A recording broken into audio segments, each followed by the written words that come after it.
Do you love to travel? Do you love road trips? Do you love finding hidden treasures in towns all over the USA? Hi, I'm Joshua. And I'm Craig. Welcome to Treasures of Our Town. It's a podcast that explores unique and charming towns scattered throughout the United States. Guided by our love for location-based games like geocaching. Join us as we venture to some of the country's most intriguing destinations, uncovering hidden gems and local secrets along the way. On today's episode, Josh, we have a special guest. He is a geocacher. He is a podcaster, a man who travels in a little teardrop camper. We won't tell you who he is just yet. We'll leave it for a little surprise. So there you go. Sounds good. And we should tell the people where we're going because, you know, this is a travel podcast. This is a travel podcast. So it is. We can tell them that now. We're going to a little place called Wauseon. Wauseon, and you got to say it that way too. Wauseon in Ohio, of all places. Yes. And what is normally in Wauseon, Ohio, this time of the year, Josh? It is the Midwest Geobash, which I discovered I have not been there for like 12 years. No, it's not. No, it's not. not. You're right. It's the West Bend not West Bend Geobash. That's the other one coming up. It's the Midwest Geobash. Midwest Geobash. Oh, I have West Bend on my mind because that's where I'm going tomorrow. Oh, there you go. There you go. So would that be leading now into your upgrades, Josh? Yeah, let's just say my upgrades is Absolutely. I have not been, Craig, to a geocaching mega event for a long bit of time. It's been a while. Like I didn't go to Geo Woodstock because I was on the Camino. Yeah. I don't even remember the last time I was at a mega event. Oh. I can't remember. I went to Moga. I went to Moga. This year? It. That's you all went to I've Moga been. this year. That's Moga. it. That's it. Moga. Yeah. It's been a rough year for megas, but I have a good excuse. So I'm really excited to go to the West Bend Geobash, which is always a great time. Yep. And I know my friend Scott Burks is going to be there. I said his name. It's not even a surprise anymore. No, I know, right? I know. All right, you want my upgrade or my delay first, Josh? For me, I want your upgrade. The upgrade first. My upgrade is brand new quail are pipping and hatching as we speak. We record this on the what day is it today? Thursday, and they are pipping out of their incubator. They're starting to do their little zippering and they're starting to hatch out of their little eggs as well, the quail themselves. So that is my upgrade. So I've got another technically there's 25 that should be popping out in the next 24 hours or so. And then after that, there's another 40 of them that should be popping out next week. So wow, it's just like animal update. I know. Greg. I know. What next? Oh, speaking of what next, I haven't spoken about this either. We actually have a turkey.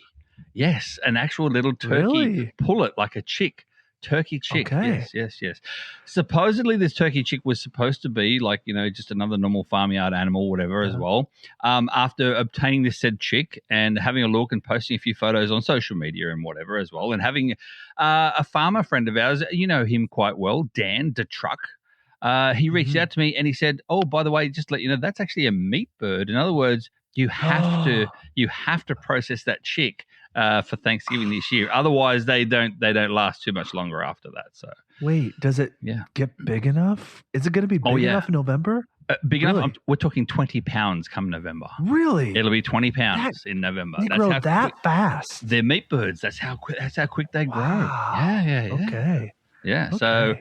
So I don't know whether that's going to be a delay or an upgrade that we've got a new turkey, but then again, we have to process this said turkey for November. But it's an upgrade for me personally because I love turkey myself. It's not so much for my Jen because she wanted a pet. So there you go. What about your delays, Josh? My delay is August, which means I'm getting ready for the school year. I work with schools, so it is the busiest time of the year for me. I had a 12-hour day yesterday. I had a long day today. I mean, really, the only reason I'm able to not be working right now is that I'm doing this podcast with you right now. So this is my break, but it is insanely busy. I'm lucky to be able to get out for the weekend for the West Bend. So that's a delay. Not a lot of time for fun and geocaching because you know the day job. So. And I'll be honest with you, Josh, too. I stalk you when it comes to your Munzie activity, and it's very, very minimal at the moment too. So you know, I stalk you on both platforms, and I see which one you're heaviest at. And at the moment, Munzie's on the back seat. But anyway, yeah, this is true. This is true. Well, my delay, Josh, I'll say this as well.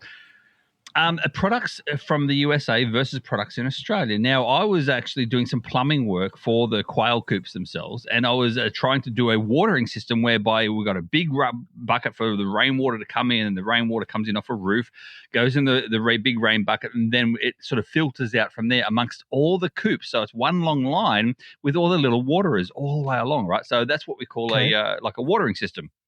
Well, you don't have the same products here in America as we do in Australia regarding the gluing of said PVC pipes.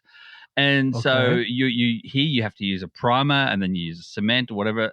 I didn't realize I just used this thing called cement, and nothing actually worked, and it pulled all apart. So I then had to go ahead and order myself some real glue from Australia, basically the Australian version, which Amazon have, and now I've actually got it all sorted out too. So wait, we don't have any glue that works in the United States. There's no glue that works. Apparently there is. Like a one. the glue that you use though.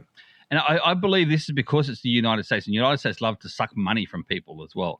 And so what they do, the companies themselves, is they say, okay, we don't have just the one and done. So in other words, you don't buy this one glue and then that's all you need. No, you need the primer first. And then after the primer, you need this secondary part as well, like an epoxy sort of style. So to mix in a chemical bind, whereas in Australia, we've got the chemical bind all in one go. So I see. It's a profit deal. Correct. So anyway, that is my delay. Shall we get on straight away to the Midwest Geobash 2026 with the man, as Josh said just earlier, Mr. Scott Burks. Welcome, sir. How are you tonight? Good day, Craig. How are you, sir? Well, this is what he does to me. This is what he does to me every day. Good day. Exactly. Yeah. If anyone doesn't realize that I actually co-host Scott Burks, he is the man when it comes to the geocaching podcast, the GCPC as it's known, and I am a co-host on the GCPC live every Wednesday night. Yes. And that's all. So thank you, Scott, for joining us, mate. Tell us a little bit more about Scott Burks, the man, if people don't know who you are. Sure. My name is Scott. I live in Chicago, Illinois. I've been geocaching since 2008. I've been podcasting since 2010. I did the Chicago Geocacher podcast for 4 years with Sir Walter Grogan. Fantastic, amazing person, much funnier than I ever could be. And he really is. And then in 2013, Daryl W4, one of the greatest people to walk this planet, actually brought me into the geocaching podcast because they were losing a host. And Andy Hardhead at the time was taking over the show from X-Punk X. So Daryl brought me in to replace X-Punk. And then in 2018, Andy's life got in the way. So Andy stepped down from being a host of the show. And I took over that show, in, the GCPC, as the full-time producer in 2018. And I've been doing it since then. So I've been on that show for 13 years. Every Wednesday night for 13 years. God bless my children. Yeah.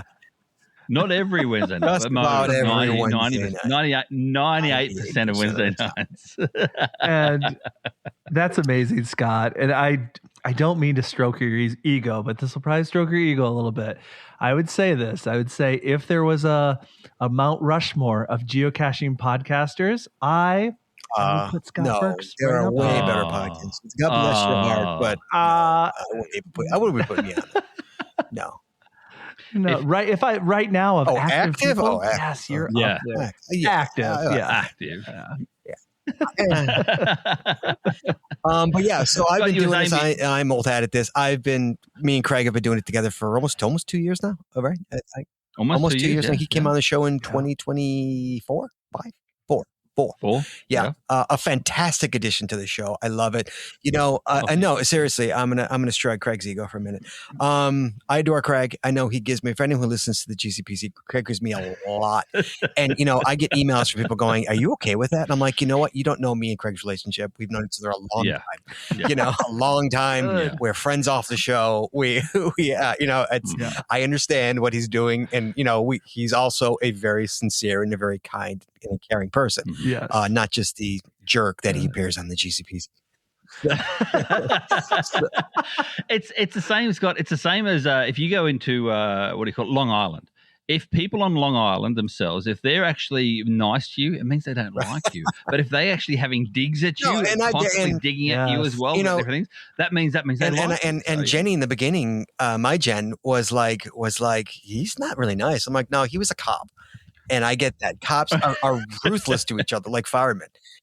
So it's like that's just his way. Yeah. That is literally his way. Yeah. So but yeah, so I honestly, before Craig came to the show, I was wrapping up. I was wrapping my tenure up. I was almost done. Wow. I was tired. Wow. The joy wasn't there like it was in the beginning. And Craig came on the show and really just the whole show changed, I think for the better. I have a new lease on it, new love for it. I'm excited on Wednesday nights to do the show. I look forward to building shows, because Craig has a tremendous amount of input on show ideas and all that, which is amazing, and we've used a ton of them. So I'm so happy that Craig is on the show. Craig is on the show, and it's honestly, it's been fantastic. It really has been. Thank you, Mike. I've listened to that show as long as I've been a geocacher, and I will say, based on just the chemistry right now, the fact that it's a call-in show, and also you have like this cast of characters that call in every week. Oh yeah, and it's just like you guys have built a really cool community, and it's like people, when I listen to it, I look forward to the callers because they're a part of the show. They're a part of the personality of the show. And so I think what the listeners, if they haven't listened to it before, need to know is that it's a live call-in show. Scott, could you just talk about how the dynamics of that and what makes that special, and maybe why you love that? Because that part of it. What everybody doesn't know who's listening to the show right now, we went through I didn't do anything. Joshua and Craig went through a couple of takes because Josh messed up. And you don't do that on a live. Yeah, Craig didn't. You don't get that second chance on a live show. And we have had all sorts of mechanical errors that happen live on the show that we have to deal with. Oh yeah, that you just got to roll with the punches. You can't stop with the show. So it's kind of crazy.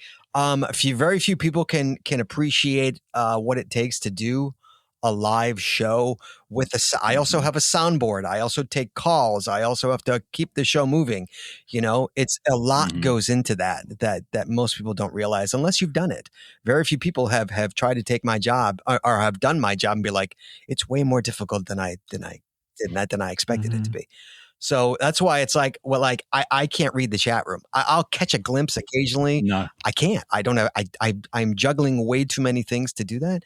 But yes, a live call-in show is amazingly fun. I can't believe no one stole it from me yet. It blows me away because there's other live podcasts out there. None of them have stolen this idea. I fully expected it to be stolen. Once I figured it out, I fully expected it to be stolen. And the fact that it hasn't is I guess respect and also awesome because it gives us that amazing thing. And I've always said our fourth co-host is our listeners, is our callers, because they really, really are. It's an amazing thing to have the callers call in and give their input. And I loved, and I'm assuming Craig and Chad does as well. I love their input. I don't want to listen to me talk. I want to hear their opinion on what they think of it. So, well, I will say, I used to be one of those callers, those regular callers, and I felt like I was welcomed to call in every single week. And, even though it was Thursday lunchtime for me because I was still in Australia at the time, and I used to do, especially, I loved the idea of the web call in then. You can call in via the internet rather than on a phone line, so it didn't cost me anything. But yeah, I used to love calling in, and then me calling in gave me a persona sort of thing, gave me, everyone knew who I was. And I feel like the same thing happens now. You get someone like FF Skippy, you get Scorpio Red, you get all these names, Cody Dog, you get the regular names that they go to events and people say, "Oh, you're Cody Dog, you're Skippy." Then that happens. They know because Cody Dog. He says he was in Texas. It sounds like you're the Cody Dog. He's like, I don't know what that means. Yeah. Like from GCPC Cody Dog. Like, oh yeah, Yeah. So, but no, and I think what you do as well, Scott, when you welcome the callers through, and some of the callers, for instance, do have those, what you said before, those sound bites that have that sound, that sound that comes through. And then, then there's the one like the Scorpio, for instance, he didn't have a sound bite for so long, and that was his sound bite. The fact that he wanted didn't have one, so you know what I mean? He Like, wanted one so bad. He wanted it so bad, so bad, and I just wouldn't give him one. But in saying that, Scott, too, you were a geocacher before you're a podcaster as such. Now, you were going to events and you're going to mega events before you started podcasting. What's one of the differences you felt now at mega events, especially, before podcasting era and now heavy into the podcast? Well, one of the joys that I get, I'm gonna, you guys got to cut me off or I'll talk for hours. 2013, I am with Joshua. We are in Tennessee, right? Tennessee? Joshua, confirm. I can't remember. Where we ate bull testicles. I don't know. Oh, Nebraska. No, that was Nebraska. I'm in Nebraska. I'm with Joshua. Okay, so I'm there. Sorry, just quickly, Scott. I love how you actually remember. I know. That. Oh, it's like anything else. It's one of the. I think it's one of the first times me and Joshua met. It's hard to forget. We live streamed it. We actually live streamed it on. I think so. Yep. Periscope. So, somebody says to me, like, so Joshua's got a crowd of people around him, I've told this story many times. Joshua's got a crowd of people around him because he's Joshua and he should. God bless him. I love Joshua to death. And he's the face. He's the face. And so he's the face. He's got a face and it's an adorable face. And people obviously are drawn to it. My face, not so much, because why? They don't know who I am. I'm a podcaster, not a vlogger. If I speak, they know who I am. People will be like, oh my God, I know that voice, but if they just, and somebody said to me, don't you want that? They pointed to Joshua and said, don't you want that? And I said, no, I don't. I'm very happy being anonymous at a mega. I wear my name tag, and so people will be like, oh, hey, Scott. And now the geocaching podcast has gotten larger. And so more people watch it. So I do get recognized a lot more now. But like early, no, not much at all in the beginning. And it was great. And I loved it. But I could still walk around pretty much unscathed. Joshua, not so much. So I try not to be with Joshua at megas because it's just, you don't get to do anything. Oh, we're not going to hang out this we weekend? are. Come on, you know I'll call you when I get there. I will say, Scott, it happened straight after, when COVID came through or whatever. And then we had, Josh, I think you remember this too. The one in, was it Moga as well? No, it wasn't Moga. It was in Kansas, that one in the mega in Kansas. Oh, Mingo, not Moga, Mingo. And Scott, I was at Mingo and Josh and I were there. It was the first mega event to open up after COVID and everything else as well. And Josh and I was there and we were chatting away. And Scott, you're there all the time with Josh gets coming up and say, photos, autographs. This old woman come up and Josh is like, oh, hi. And she walks straight past Josh and she's like, see Marcel. And she come to give me a hug and bypass Scott, straight past Josh. And I thought to myself, oh, there we go. Now I've made it. It's the accent. It's got to be the accent. No, old ladies in breweries. I look forward to Jenny because Jenny's never met you. And I look forward to Jenny seeing you and seeing what it's like to be Joshua at a mega. She does. I mean, she saw me a little bit. She saw me, and the cutest thing, I took Jenny to her first Midwest Geobash, and people came up to her. It's like, and we're like, oh, Jenny, because.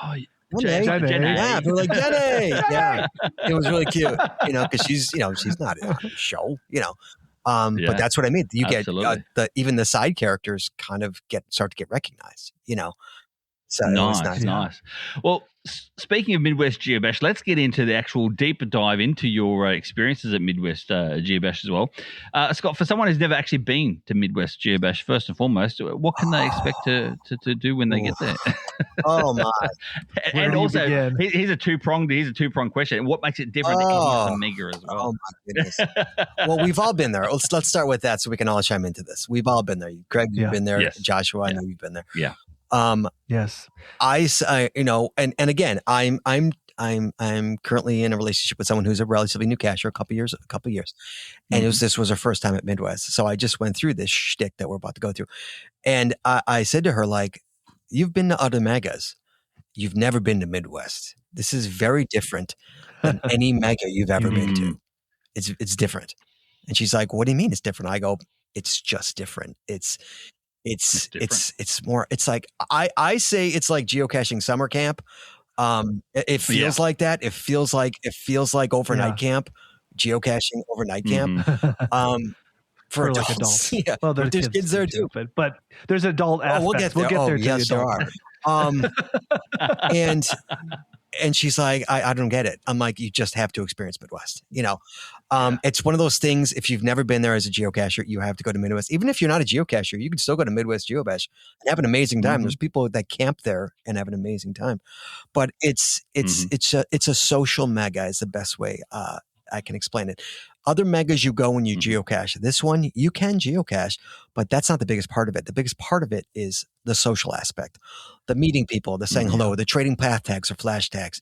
There's a zillion side events. The poker run, the poker, the euchre tournament, the bags tournament. There's constantly things going on there. And it's just and what makes it different as well is, as you just said, Scott, as well, you camp on site, you stay on site, and we're talking probably about 90% of attendees, or even 85% of attendees actually camp on site as well. And so what you're saying, Scott, and I'll be honest with you, this is how all megas are in Australia. Really? They're like Midwest Geobash. Every single one of them. They're exactly the same as this. We actually camp out together, and as you said, like you stay 2, 3, 4 nights. You know what I mean? Camping out. You go caching during the day. Everyone still goes out caching during the day, and they do their poker runs, they do their individual trips, they do their whatever they need to do. But then come in the afternoon when everyone's done caching, they come back to the campsite, and then that's when the social aspect starts. That's when everyone starts talking, everyone starts drinking, everyone starts eating, and people are having campfires out the front and all this stuff too. And you walk by and you go, "Oh, g'day, how are you? G'day, g'day, g'day." And as you walk past, you're saying hello to everyone. So it's very much an Australian mega, I'll be honest with you, and that's how I felt too. And so it actually kind of struck a nice little home chord for me when that's what that's nice. That's what I love about it most. I've been to Midwest Geobash, but I never have stayed an overnight. Oh. So both of you, I know, which means when I did that, I just showed up for a Saturday. I was clearly like, I am missing something. Like I felt like I'm not experiencing this event as it should be experienced. However, both of you are like known people in the geocaching world. I was really curious about this. Like, as you're at your campsite, are there people like coming up to your campsite? Are there like unspoken rules where you're like, okay, like give them like a little bit of time with their you know what I'm saying, like, or is it just constantly people coming at you? But no, I mean, people came up. I mean, we weren't there at the same time, so I don't. Craig, why don't you speak first? You go ahead. No, I was going to say, exactly the same thing. And what I find as well is that and it happens in the social world of geocaching, especially Munsey's the same as well, whereby it's that we have such a wide demographic of people, of ages, of where we're from, and our other state of mentality and stuff as well. And so sometimes you'll be talking to someone, you know what I mean, and someone will literally have no idea, no social cues at all, and just come in between you and start talking to you because they think they know you and stuff as well. That still happens, Josh, on these. So there are still people that walk past, but in the middle, the middle of the night. No, not in the middle of the night. And knock. We're hello at our camp. I don't mind people coming and saying hello. I know. No, I'm kidding. But when he's retired to the camp, I mean, I'll be honest with you. I had one knock on my door and it scared the crap out of me. But that's my own fault because I had an Australian flag on the front windscreen of the van. So it's like everyone knew who was actually in the van at that point in time. So but they just wanted to pass Joshua, you come next year and you stay with me. I have 4 spots. Okay. You can absolutely stay. Oh, great. Okay. It was me. Right. It was me coded up. This year was me, Jenny, FF Skippy, friend of the show, Wheels 00, and Cody Dog 00 in that camp. And we had so much fun. So much fun. Yeah. I really, every year when I hear about it, because you guys, there was a lot of people that called in on your podcast this week that had went, and it's just like ultimate FOMO. It's just, it sounds like just an incredible party. Oh, dude, of geocaching. Nighttime, Joshua, you would find it interesting. Yeah. I'm sure I would. So let's get into the nighttime then, because that's one of the things that actually makes this apart from any other mega event too, is that everyone's staying on site, so people don't have to drive anywhere. So as all adults and consenting adults we like to partake in a beverage or two. There is actually a location called Area 51 whereby there's actually a police officer standing out the front as well, making sure that, and sometimes it has happened where he's actually got a whole handful of pathtags, his own pathtags. Oh, that's funny. The police do, and he hands them out to attendees as well. I mean, let's be honest, Josh. A drunken granny is not going to cause much drama. But saying that too, like obviously, it's just mostly it's in regards to the age bracket of the under 21s. Yeah. But still, after 10, what they say? God, they have a saying. After 10, the kids don't have to leave, but we're not responsible for what they see or hear. There you go. So you be the judge as parents. We're not judging you, but you be the judge. Right, and we're talking campfires, Josh, as well. So people are actually like a bonfire sort of style too, where they're 4 huge bonfires. Yeah, so you can actually hang around the bonfire. They have. You get 4 drinks, so you'll get 4 free shots at the bar. So people line up for that. It's not Grey Goose vodka, but still, like it's good. It's still good. Hey, it's good when it's free. But do they still do the same thing, Scott, as well, where they do the shots with the ski? And have a ski out there as well. So they have like an actual snow ski. And you get 4 people like standing side by side, and they all do a shot together on one ski. So that sort of stuff too. So how late does that go? How late does Area 51 go? Does it close down, or is it just all night? Well, I mean, they stop serving alcohol at 1. I want to say 1. Okay. And then I think the music stops then too, but you don't have to leave. But I mean, no, you can still play your own music and keep partying on, and then sleep all day instead of catch all day the next day. So. But that's honestly that's I've really never seen that at any other mega I've ever been to. It's a pretty amazing thing. It's a lot of fun to go to. It's really cool that it's allowed, and I think it's great that they have a police officer there. Oh yeah, they'll card everybody to get in. You have to be carded, and you have a wristband that you're over 21. Oh yeah. And if anybody gets disrespectful, I'm sure they take care of it. And so that's really cool. What other things can you do? Because I think a lot of geocachers, they like to obviously go geocaching. Mm-hmm. There obviously is enjoying and socializing at your campsite, but what are some of the things that are like structured things that are planned for the event or around the area while the event every happens? year they refresh the it's on the Fulton County Fairgrounds, which is acres. I don't know how many acres you think it is, Craig. How many do you think it is? I don't even know. Acres. Oh, it'll be 40 30, 35, it's huge. Yeah, huge thing. It's got a whole woodsy section that they put new geocaches in every year. There's caches surrounding the fairgrounds on the fence surrounding it.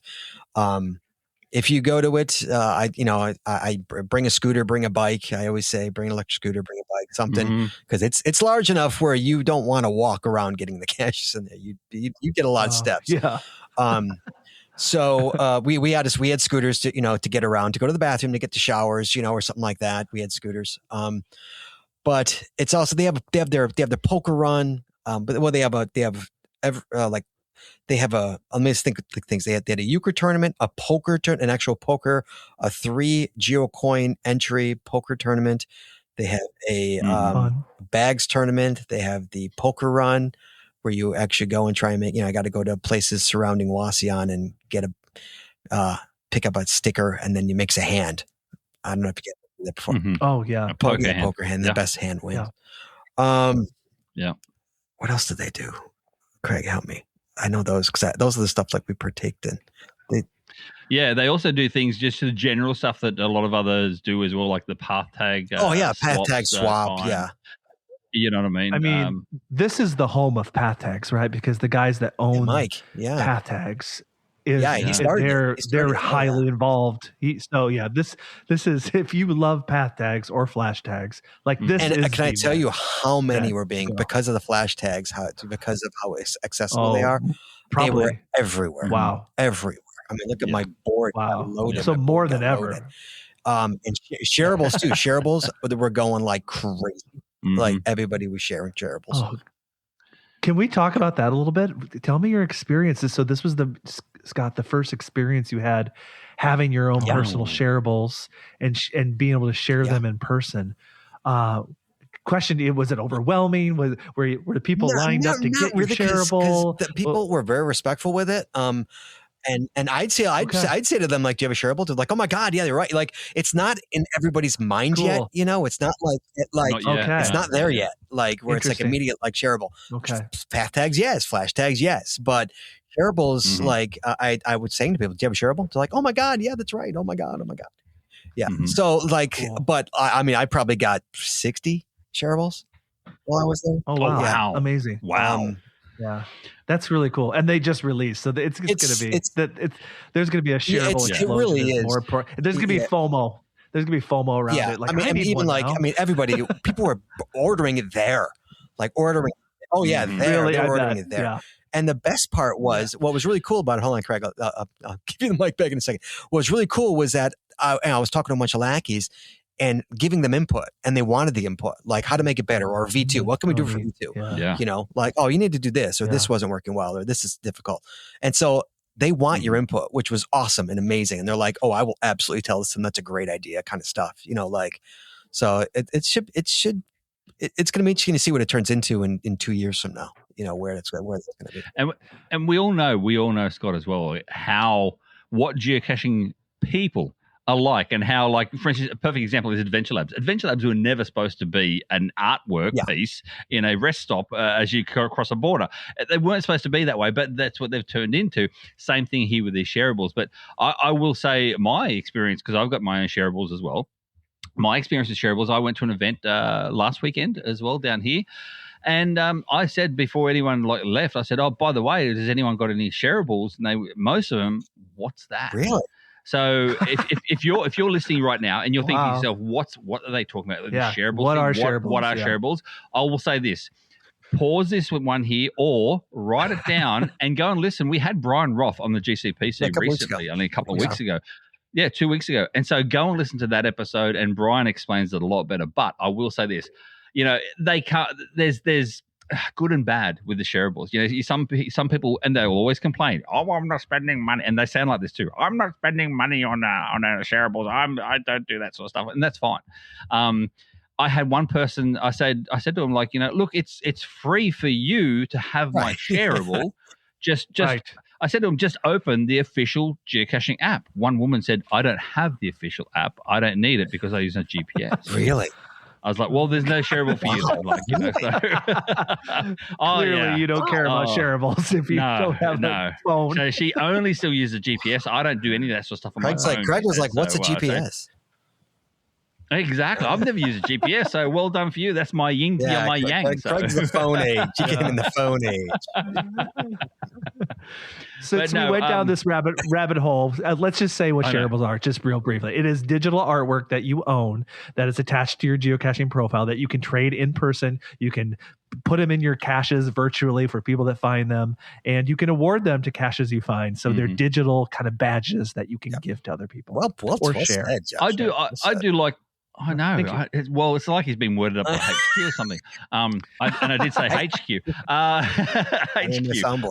No, and see, that wasn't me, by the way.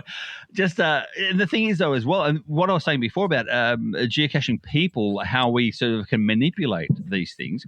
Josh is a perfect example of how he's manipulated now shareables in terms of, you know, you've got one to meet Josh. Okay, you meet Josh, you get a shareable. I get a shareable on Saturday. He's got one.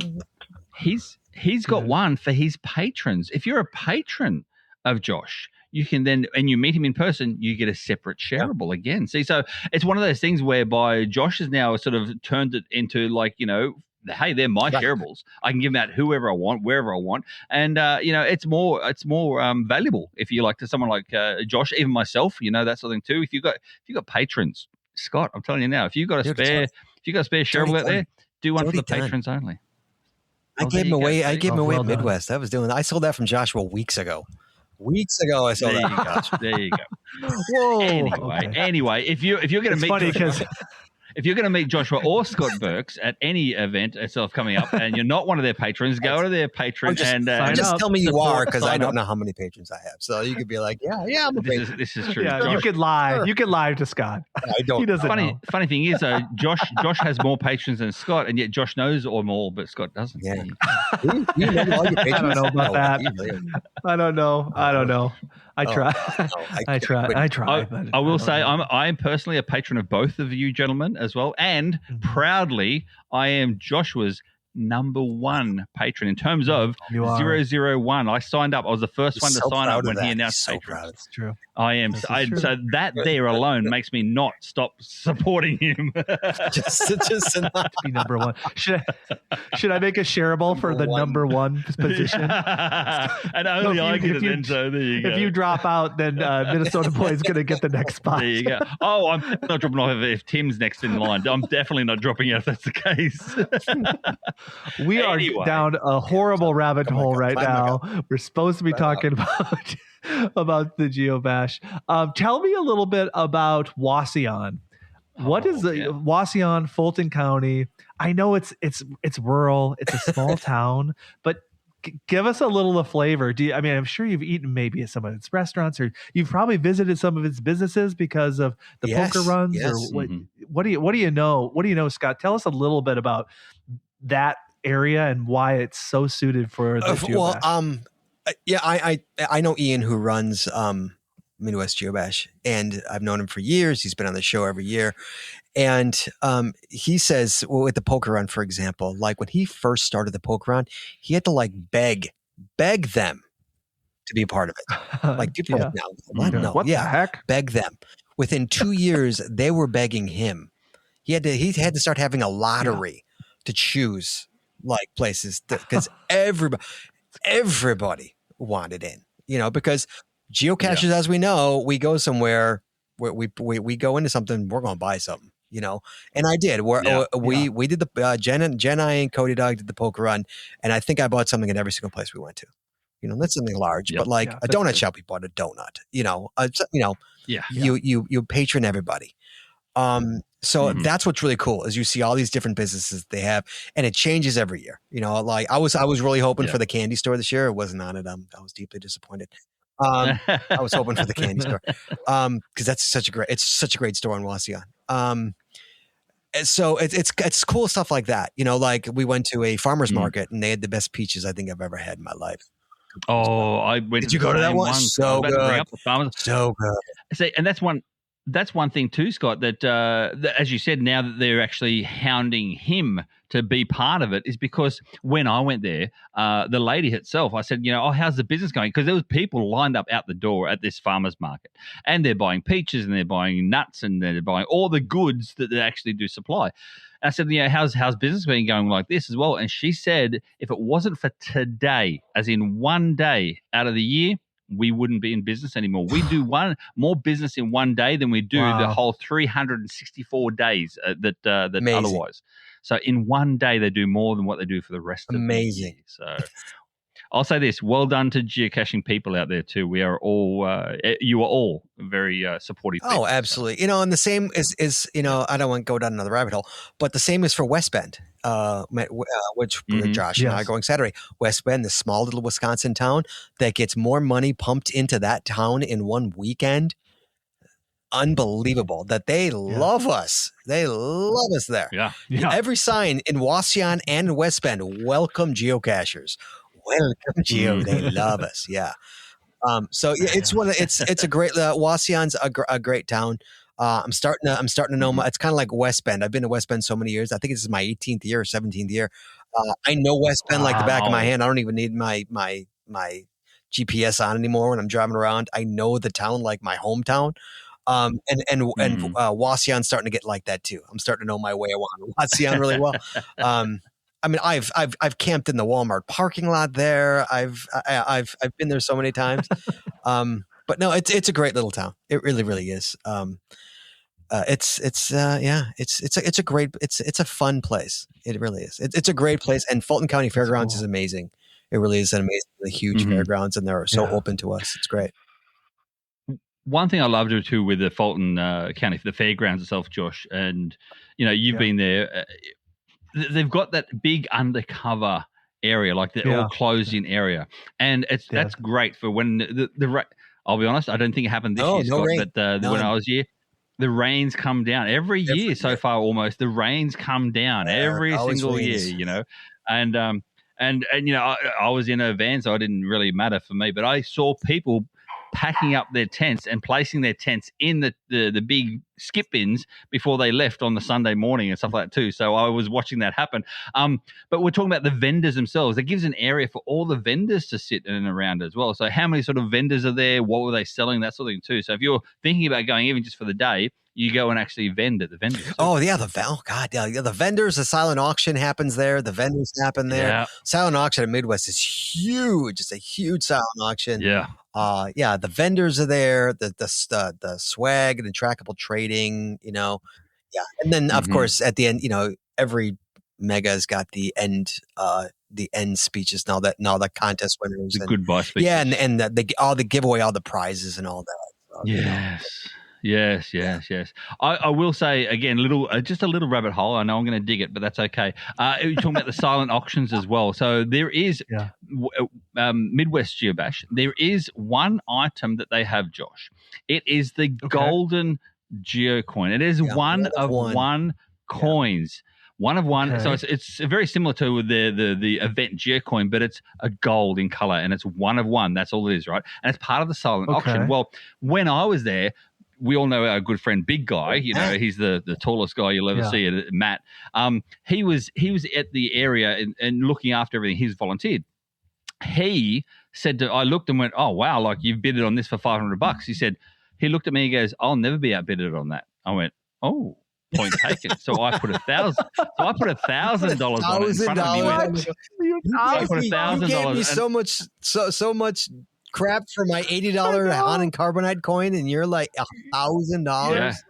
I put $1,000. He gave you a hard time about the golden signal too. That was like $200 too. That was nothing. Yeah. No, but it gets better because I put $1,000 in front of him. I put $1,000 with my name. He looked at me and he said, are you serious? I go, I'm deadly serious. He's like, oh, and his face just dropped as if to say, I'm not going to get this coin. Like, this is the first year I'm not going to get the one of one coin because he is always the one of one coin. Anyway, so what he did instead, he didn't bid again from there. No one bid again from there. I'm thinking to myself, oh, I'm in this for $1,000 now. Like, what the hell? No. He did it for $1,005 or something like that too. Right at the last minute, just before they closed, he was there. I knew he would. I was hoping he would, but he still made me sweat. He made me sweat for a few hours. But yeah, so that geocoin is over $1,000 for one geocoin. Because he said to me, he goes, I'll never be outbidded on this geocoin. I said, oh well, hold my beer, sir. Yeah. All right, challenge accepted. Yeah. Challenge accepted. Exactly. So this is why you wouldn't stop with that Han and Carbonite coin live on the show that we did that one time. Correct. Yeah, he went correct. Up, yeah, man. I don't. Yeah. No, I don't. Until you said to me, look, Craig, enough's enough. So, okay. All right. Plus, at the same time, that money itself wasn't going to like the West Bend Geobash, So yeah. So I remember when I went, they had a theme. I think the theme the year I went many years ago was like Christmas in July or whatever, and they have like mascots of like I remember flamingos, like something with flamingos. Tell us a little bit about the theming, and I know people decorate their campsites in the theme.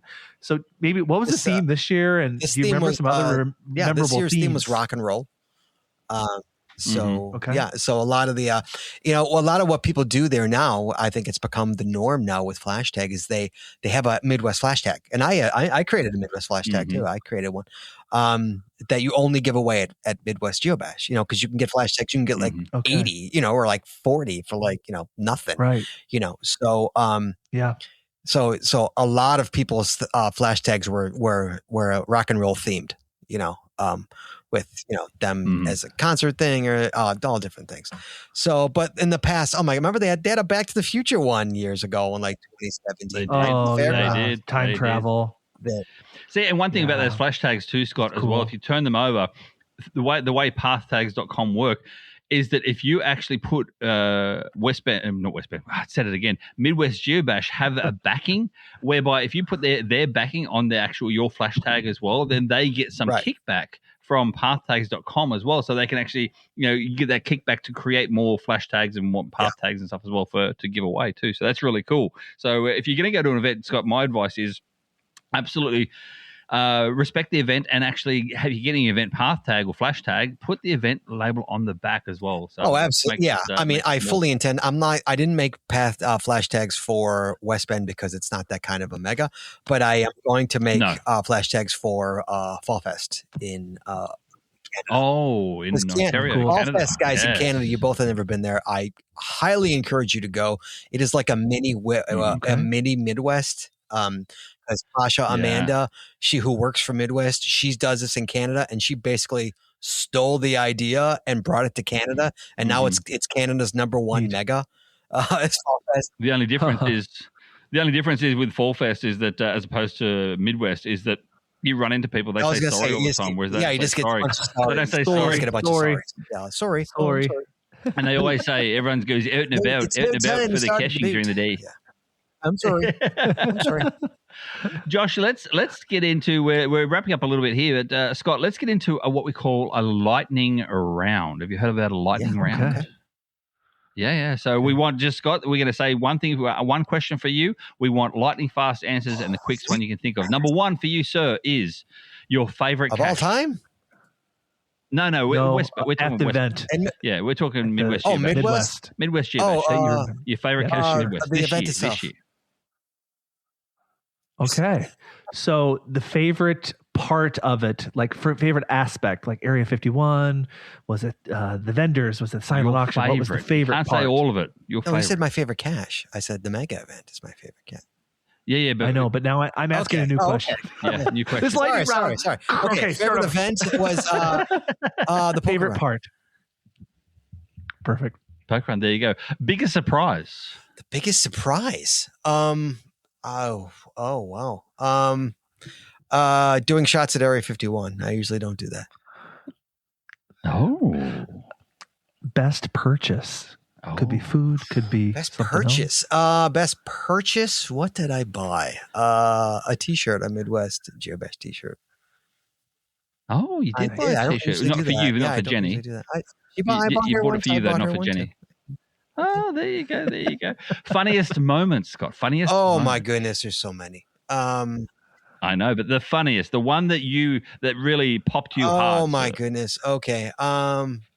That you can remember after Area 51. Okay, so it was as Craig likes to let it be known, I am height disproportioned. So it was I knew it was me and it was Sauls, who's right around my height, and another guy who's like 5'1", and then we had big guy who's like 7 feet tall in the line to do shots.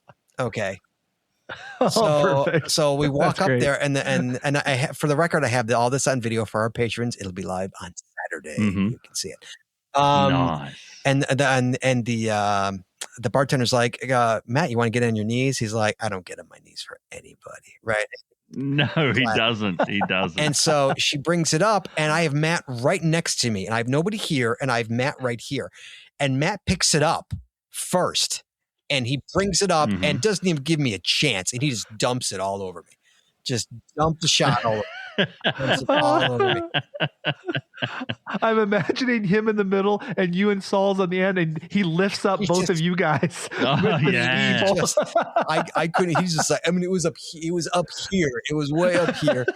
Yeah, so the bartender quickly made me another shot so I could shoot it. But yeah, that was probably the funniest part, and it's all on video. It's great. So, nice. If you're a patron of ours, so even if you didn't have any more alcohol, you smelled like an alcoholic. It was all over. Yeah. All right, next one. Best meal that I had. Really, best meal. Oh my God, they had a smash burger food truck there that was outstanding. Oh yeah. Midwest also has monster food trucks because people are camping. That's good to know. Yeah. That's fantastic. Fantastic. I didn't know that. Yeah. Nice. All right, Scott, last one. If you go back next year, you go back and it's a one day only on the mega day itself. You could do one thing and one thing only next year. What would it be? If I could do one thing. One thing. You can only do one thing. If you go to Midwest Geobash next year and do one thing, you're only allowed to do one thing. What would it be? Yeah, poker run. Poker run. Nice. You like I did. It was good. All right. Yeah. I have one. Yeah. I have one more. Oh. What was your favorite conversation or interaction from the weekend? Oh, and who was it with? Okay. No, I can. Yeah. Honestly, it was with Wheels 00, Cody Dog, and Skippy and Jenny, just sitting around our camp during the, in between the twilight hours, waiting for Area 51, but post caching and just sitting and laughing and chatting. That was part of my favorite conversations. Nice. Yeah, that's right. And chilling and obviously seeing listeners, awesome. I love when listeners come up and say hello. Yes. Obviously that counts. But like what meant the most to me was just the time spent with friends, and getting to know them. I haven't seen Skip in a year almost. So to spend some time with them was awesome. So yeah. Yeah. Well, that brings me to one more question. Amazing. One more quick fire question. What was that sticky substance all over Skip's? I don't know. No. I don't know what he does in his sleep. I think it was sap from the trees, because there's a lot of trees there, Josh, as well. So there was stuff. There was stuff on. There was like a layer of something. Yeah. Yeah. I'm like, from the dew coming out of the trees, etc. overnight, that sort of stuff too. And that's the thing, Scott, Josh, as well, is this campsite as well. It's got trees in the campsite too. You've got powered sites. Oh yeah, with water and power. Water full. Water sites, powered sites. You've got sites there fit for if you've got a big RV and you live in your RV and you go, oh, where am I going to park my RV? If you're going next year, park it. There's spots there. Get in early because they go, but there are spots there for RVs with dump sites and stuff as well. I mean, I had AC. I have a sink. I have a stove. I have AC. We had a microwave. We had everything, glamping we could have. Yeah, this is a travel podcast. I'm really curious. Tell us a little bit about the teardrop. Like, what's the advantages of a teardrop camper opposed to any other type of? Why do you like it? What advantages are there? Sure. Limitations. Okay. Well, it's lighter, obviously. Mine. I have a 2016 New Camp tag. It's only 1,000 pounds. That's it. It's nothing. I mean, any car can pull that. And it's great. It's got a queen size bed inside. Also has a TV inside that I hook my Roku up so I can watch Netflix or anything that I want. That pulls directly from my phone. I hotspot it to my phone. It's got air conditioning. It's got heat. It's got lights inside, but it also has it's a teardrop. So behind it in the back, it's got a kitchen that opens up. Like a door that opens up, and I've got a fridge. I've got a stove that runs on propane. I have a sink that runs if I'm hooked up to water. I have a sink. It's great. It doesn't have a bathroom, but I don't need a bathroom. And Craig, I said that to Craig once, and Craig's like, "Dude, I never use my bathroom." Like, so it's like you're not missing anything. Aside from when it rains, it's a little harder to cook dinner, but. Other than that, it's it's great because it's easy. It fits in a garage, it's so, it's 13 by 7. It's tiny, it's great. And it's just awesome. It's such a great thing to have, and it's so much fun, and it's light, and it's easy, and it's so, it's really, I love it. I can't imagine camping without it. I would never want to tent camp again after you have one of those, I think Scott as well, that it's one of those things whereby the easier you make something, the more you're going to use it, so the easier you do to actually just pull the car in, reverse the car up, hook it up, and then travel away. The easier you make that job, the more you're going to travel with it. You know what I mean? And the more traveling you're going to do, the more times you're going to camp out and stuff like that too. So whereas if you've got a big RV or whatever else, well, that's a lot of hassle. That's a lot of hours to and from and start and finish. This one here, the smaller, the most nimble, it's the easiest way. You can park this in a warm-up parking lot. Exactly, you can park it anywhere you want. And I have a black card for Planet Fitness, so I can go shower whenever I need to shower someplace. $25 a month or something like that. Throw away.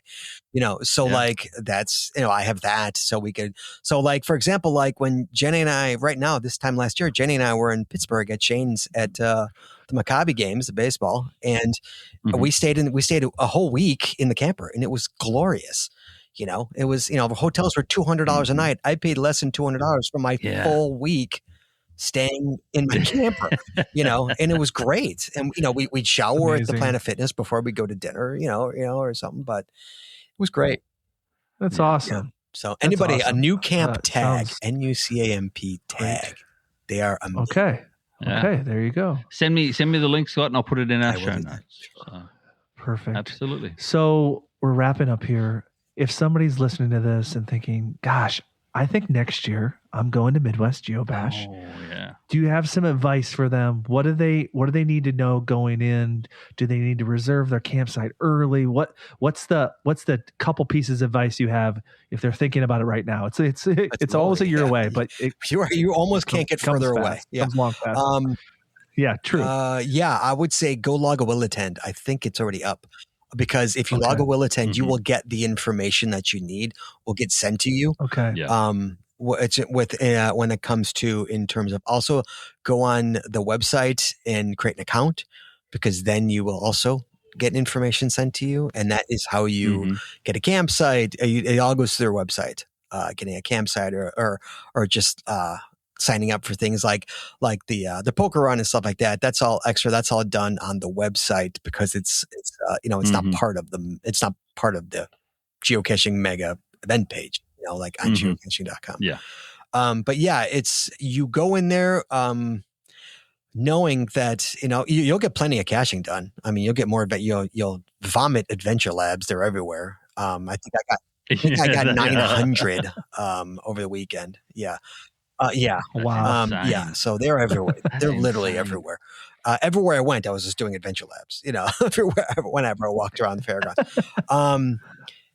But go in there with, if hopefully you're an extrovert and not an introvert. If you are, it's okay. You don't have to be social, but it's a social, mega, so helps to be social, but go in there with an open mind and go in there wanting to trade, flashtags and pathtags and talk to people and meet people. And it's a great time. It really is. It's unlike any other mega you've ever been to. I promise you. Yeah. Yeah. And I think we haven't stated this yet, but it is one of the biggest, if not the biggest mega event in the United States, unless Geo Woodstock, goes giga. But I believe probably this year it was probably the biggest mega event in the United States, that's pretty significant. So they had big numbers this year. Yeah, and deservedly so. I think. Oh yeah, absolutely. Yeah. And Scott, you've been going for how many years now? That was only my fifth. It was only my you're fifth. Only fifth. Yeah, it was only my fifth. Like I said, West Bend's like my 17th year or something like that. But Midwest, only my fifth. Yeah. But Josh, the organizers, they always have it at the same location too. Yes. It never changes, so it's always at the same fairground. Do you think they're proud of that, mate? Do you think they're proud? Oh my gosh, they're so proud of their town, and they would never even consider changing the location because they're proud of their town, and that's a damn rare thing these days. There you go. You're welcome, sir. Thank you, Craig. I almost forgot. I'm your quarterback, sir. I'm your quarterback right now. So yeah, exactly. Scott, I just caught that. Where can people find you and contact you? And every Wednesday night the podcast. Yes, you can see me on the GCPC every Wednesday night at 8:30 Central Time on Facebook and YouTube. You can also find me obviously in my socials. I'm pretty much across the board at Scott Burks, one word, on all the socials. So you can find me there. And that's your geocaching name too, so they can contact you. Scott Burks name in the world. And more importantly as well, Scott, if you're thinking to yourself, I want to listen to more of this geocaching podcast, but I can't wait to Wednesday nights, for instance, as well. Radio. You can stream GCPC radio. Yeah. So let us know. I hooked that up a couple months ago.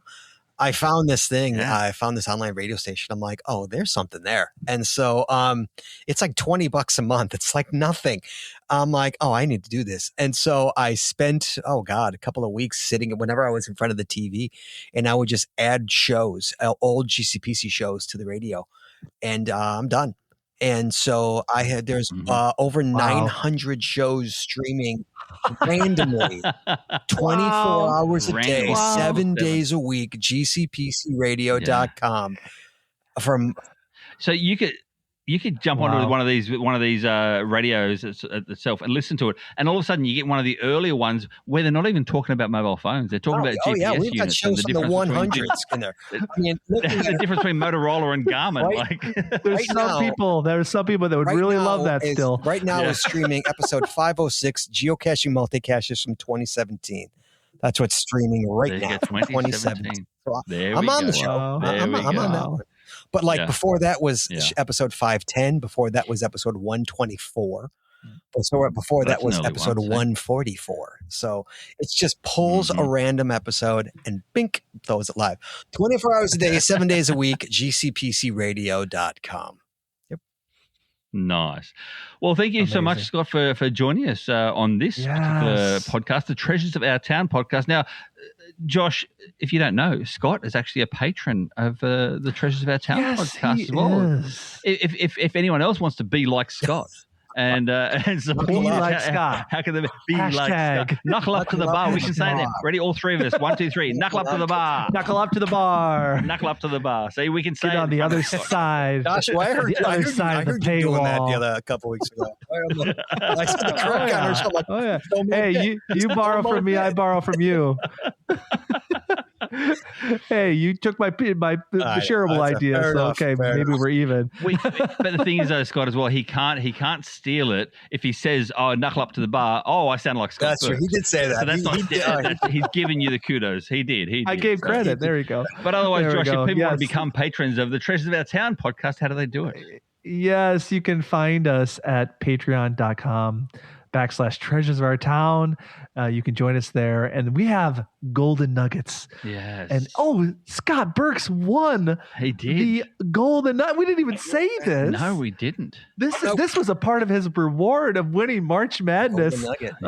It's roadside attraction. He has an actual real golden nugget created by Nesbuck, but we have virtual golden nuggets too for people, and that's extra audio, extra video, behind the scenes. There's a whole bunch of stuff when I was on the Camino that nobody's seen other than my patrons and the patrons here at Treasures of Our Town. So consider us joining us there. We really appreciate your support.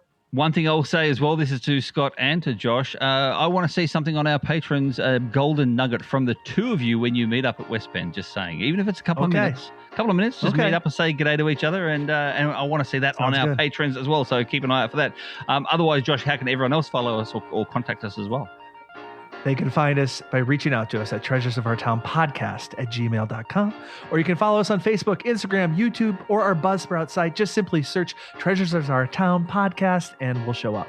So that's it for our show today. Please subscribe, rate, review on your favorite podcasting app. And as always, Josh, may your travels always lead you to the most unexpected and amazing hidden gems around the world, like the Midwest Geobash. See you next time. Thanks again, Scott. Thank you, Scott. Appreciate you coming on the show.